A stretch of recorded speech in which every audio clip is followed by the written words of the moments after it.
Liz is asking, she says, how do you stay focused on the task at hand when you have a ton of ideas or when you feel there are many opportunities you could pursue, but there's only so many things you can do with the time you have?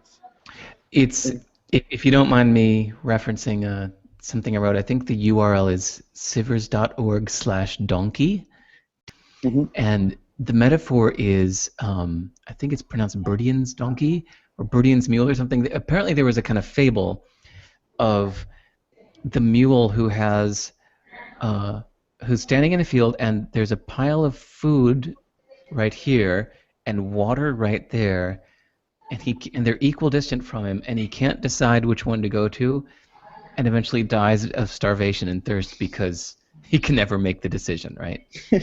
So it was written centuries ago, and apparently people had the same problems even back then as we do now, and it's this idea of like, oh, there's so many things I want to do, I can't decide, and so you're paralyzed because you're not deciding.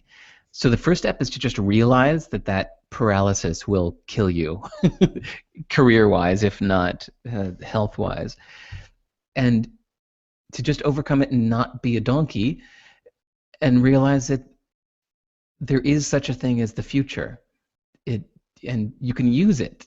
So you can have 3 things you want to do, and instead of freaking out because you want to do all 3 at once, just pick one, and it doesn't matter which one. Kind of like the donkey example. It doesn't matter if he would have just gone to one or the other, he wouldn't have died. It doesn't matter which one you do first. Just pick one, and the other 2 you push them off into your near future to-do list, and you do them after the first one is done. There's so many careers that look like people have done so many things, and you admire them. But then if you look closer, you realize they were all sequential. You know, they did one thing completely for a few years. They only did that one thing. And then they switched and did something else completely for a few years. And then they switched and did something else for 9 months. They did this movie or this project or this book, and then something else. If you try to do them all at once, you won't get anything done. That's good. Yeah.